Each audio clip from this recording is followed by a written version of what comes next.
Now cutting across to Padmaja Joshi, who's joining us live from Bengaluru, where of course we've seen those incidents taking place on New Year's that shocked the entire nation, those spurt really of molestations that took place in Bengaluru. We'll go to Padmaja in a bit, but let's first give you details about what really happened in Bengaluru after the Kamanhalli shocker. Another one has come to light now, this time around, where a woman was allegedly assaulted in Bengaluru, and soon after that she fought off her assaulter. She also put up images of the kind of injuries that she sustained. Even as we talk about that, it's not just Bengaluru. Many people have been saying that, you know, this is confined to Bengaluru, but it seems to be a nationwide problem. 7 days since the new year, we've seen so many incidents taking place across the country. Here's a detailed report on the kind of incidents that have really come to light.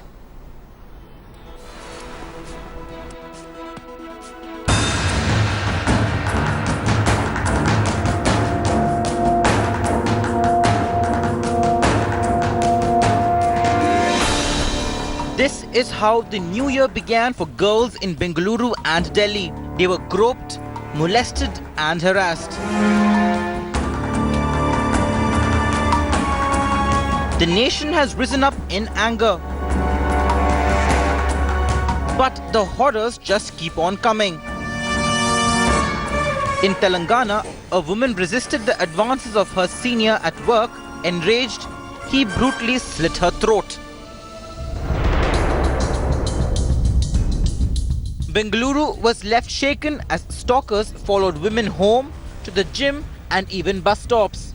This woman in a burqa was assaulted on a lonely stretch. Pinned down, her tongue bitten. In the heart of the national capital, a university professor was slapped and assaulted in broad daylight. No one had the courage to help. Delhi stood mute and watched. मैंने उसका प्रतिरोध किया और उसके बाद उसने मेरे साथ मारपीट की। वहाँ पर जो मुख्य दर्शक थे उनसे कहा कि आप नंबर नोट करिए क्योंकि मैं चश्मा टूट चुका था तो मैं नोट नहीं कर पा रही थी, पर किसी ने वो नोट नहीं किया और वो आदमी उसी एक और बार मारकर मुझे चला गया। And women are not safe online either. Perverts are on the loose. Watch this Delhi boy who goes by the name Crazy Sumit, forcefully kissing girls in the grab of a prank and posting the videos on the internet. जो technical part of investigation है, जो inquiry है, वो हमने शुरू कर दी है। इसमें कुछ तो ये जो विभत्स किस्म का वीडियो है जो फेसबुक पे और यूट्यूब के भी कुछ लिंक्स पे अवेलेबल है, उसकी भी जांच हम कर रहे हैं। The outrage has caused Crazy Sumit to delete his videos and issue an apology.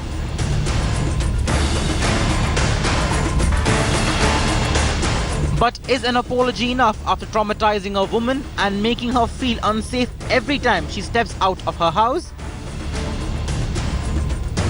What about Indians who watch these videos online? What about the Indians who simply watch as molesters brazenly attack women? When will India wake up and fight back? With Ashish, Nolan and Chirag, Bureau Report, India Today. All right, we're going across to editor Padmaja Joshi now, who's joining us live from Bengaluru. Several Bengalurians are now hit the streets to protest the recent incidents that have come to light. Padmaja, it's over to you. Thanks very much, Akshita. What a beautiful place this is, that intersection of MG Road and Brigade Road, just a few meters away from Church Street, all decked up for New Year's Eve. This is how beautiful it looked on the 31st of December. Only minutes later, what happened perhaps was some of the ugliest scenes that the city has seen in the recent past. But you know what is amazing about Bengaluru? Then rather than be taken aback and shocked by what happened, they decided to fight back, to talk back about what had happened, and which is why we see a number of citizens groups, and that is the beauty of Bengaluru. It's always the citizens groups who have taken a stand on every single issue that has plagued their city. On this particular issue as well, we've got a group of people who have started this campaign shame on us, blame on us. Let's go straight across to them. I'm really sorry to interrupt all of you. The ladies who are behind this, can you please tell us first, what is the idea behind the campaign that you started? Well, we've started this campaign. Shame on who? Yeah, to basically communicate that the society as a whole has to take responsibility for the state of sexual harassment crimes on women. So the shame is on the entire society, no matter what role we play. As mothers, we don't raise our sons properly. As teachers, we don't have the conversation in classrooms. As fathers, we don't tell our sons that consent is everything. As a society, we don't espouse zero tolerance. So all of us are to blame, including law enforcement and definitely including the politicians. A couple of very important things that you've done in terms of symbolism. You with the mustache, you with the bindi. What's the idea? What's the message? The black bindi is zero tolerance. Zero tolerance for all crimes against women, sexual crimes against women. We have been too nice calling molestation and eve teasing all these things. But in reality, what these things are sexual crimes. And as a society, we need to look at this more seriously, and incidents that happen just give us a way to voice out how we really feel about that. It's not that one day, one evening, one city this is happening. Throughout the country, these kind of incidents happen every single day. No age group has been barred. It's not about what they wear or what they do where they are, but it's a much more fundamental issue that we have. Tell me, what do you hope to change? You're such a young person. What do you hope to change? By coming here, more people come. So I kind of am the youngest here right now. So I wish more people of my age join in these kind of protests, because at the end of the day, we are going to live here. So we want a safer society. Do you think such campaigns are effective? Because it's very easy to brush them off as a handful of people who are trying to make a statement. What do you hope to achieve through? No, I want a safer place for women to walk in. She's my daughter, and I want her to live in a place where she can move around, and we have to come out and protest. And it's for our attitude to change. I think for all of us. It's only not men, it's also women. We should not be imprisoned in our homes. We should be free to move around. That's the whole idea. Absolutely. Why should you talk about the mustache? The reason we have the mustache is it seems the only way to be safe in India as a woman is to be a man. And that's the symbolism of the mustache. They won't let us be us. Very interesting. Why should women have to make a choice between their safety and their freedom? And it's something that we find ourselves doing every single day. How many times have you been groped on the road but not spoken to your family about it, simply because you know that the immediate response is going to be, you shouldn't have been out at that hour. Or maybe next time you shouldn't go out at all. If you need to go, just go out for work. Why do you need to go out for coffee or maybe go out for a drink, for partying with your friends? And it happens every single day to all of us. Why should we have to make that choice at all? Another lady who experienced something like this, because remember, this is not city specific. It happens across the country. Let's not try and palm it off on any one part of the country that, we are better than them. We don't behave like this. Professor Radhika Menon, it happened to you at a petrol pump in Mayur Vihar, which is incidentally the national capital region. It is one of the better areas of the NCR. Did anyone step forward to help you? And if not, why?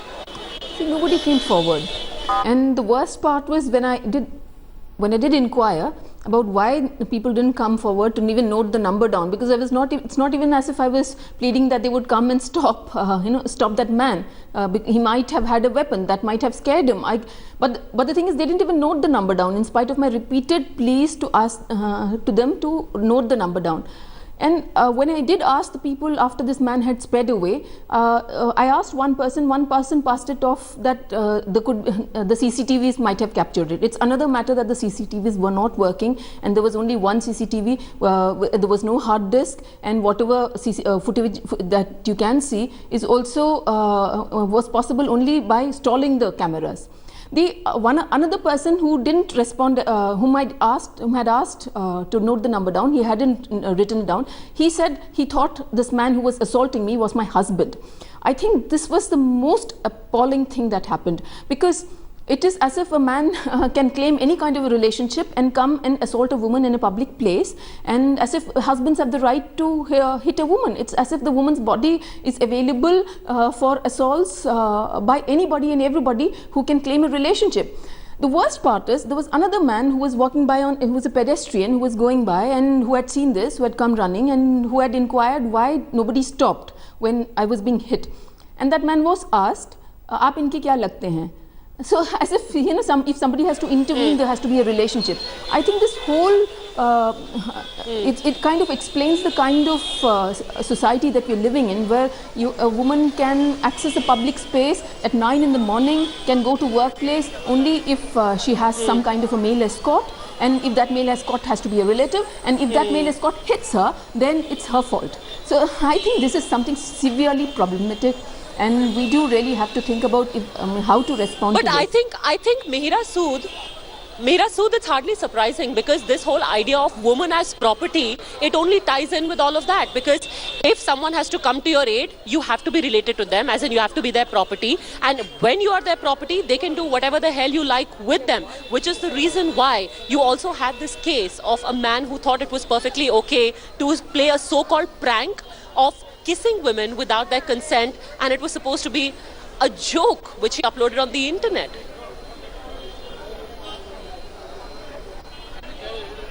Yeah, you're absolutely right. I mean, this is one of the reasons, for instance, I mean, we see there's such a huge reluctance to criminalize marital rape, and this is the precise reason. And even when we look at the various degrees of sexual assault, you go to report any kind of complaint, and, you know, unless it's rape, it's not taken seriously enough. What is the reason for that? It's that the reason for that is that it's only rape and actual sexual penetration that is seen as violation of somebody's property. And that's why, for instance, women who are raped, who are not considered somebody's property, for instance, prostitutes and, you know, women who are not otherwise considered of virtue, their rapes are taken far less seriously. The idea of property has pervaded every aspect of how we see sexual assault. And I also want to come back to the point you were making earlier, that, you know, we shouldn't pin this on one city, you know, and that's a very important point, because, you know, today you see, you know, people in Bangalore and Bombay say, oh, this is really a Delhi problem, and then people in Delhi say, actually, this is a Haryana problem, and then people in Haryana say, this is Western culture, and nobody ever wants to take responsibility for the fact that, you know, our own society is toxic, the way we raise men in our homes is toxic, and this is not just, you know, a side issue. This is very relevant to perpetuating a rape culture, because the more we choose to live in denial, the more people will think we can get away with it. So having harsh laws is no deterrent when we know that socially everybody is still in denial about the problem and about the fact that the problem is right here, right now, and not in some other city or in some other country. And Pawan Tugal, does it become that much more serious because it is so easy to perpetuate crimes against women? A, you assault a woman and then you are able to put it on the internet and circulate it with mind-boggling speed. Right from this stupid prank, which this man thought was funny about kissing women, to even men who take videos of women in public spaces, you know, something known as upskirt videos, all of that, and it just goes viral on the internet. How do you stop that? Because each one of them is a crime.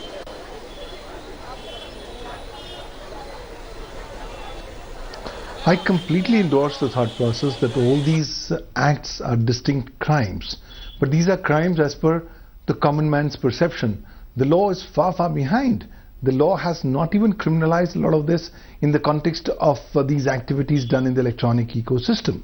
Primarily so because these have never been the priority of the law, without understanding that when you are on the internet and when these kinds of things can get perpetuated, it's actually crime in perpetuity that's happening. Because once such kind of a content is uploaded on the internet, getting it removed becomes a very, very tall, almost a well-nigh impossible kind of a challenge. So in this regard, it's high time that we need to actually revisit our laws.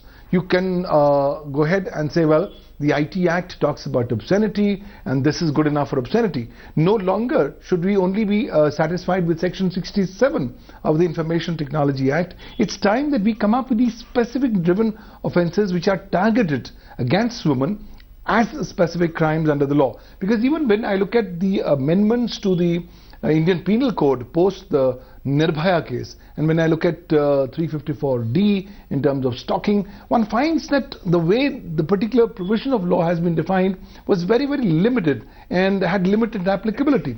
Now the way today people are using internet and the electronic ecosystem as a means for perpetuating discrimination, for perpetuating constant terror and horror in the minds of the victim. I think it's high time that we need to accord these kinds of cybercrimes with utmost seriousness, and we need to provide with stringent deterrent punishment to actually go ahead and punish these offences, and merely registering cases won't suffice. You will need special courts. And keep speaking out about it. That's the most important beginning. Keep speaking out. It is not your shame. I'm sorry, I'm completely out of time. Before I end, Professor Radhika Menon and Mihira Sood, I want to give 30 seconds each to you. What is the one thing that would actually make you feel safe? If there's this one thing that was guaranteed to you, you would find yourself secure in a public space. See, I would feel secure, and so would many women if they wouldn't really have to fear the streets. And I think it would be necessary for public figures not to give statements which are misogynist, if campaigns could take place which are supportive of women's rights to public places, and if if the police did their jobs. All right, so the police do their job. What about you, Mihira Sood?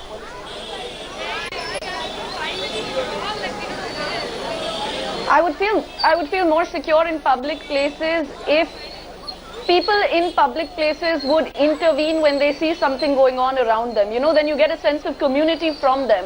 That solidarity with fellow beings is what's missing in many of our urban spaces. And, you know, when people should step up when they see something.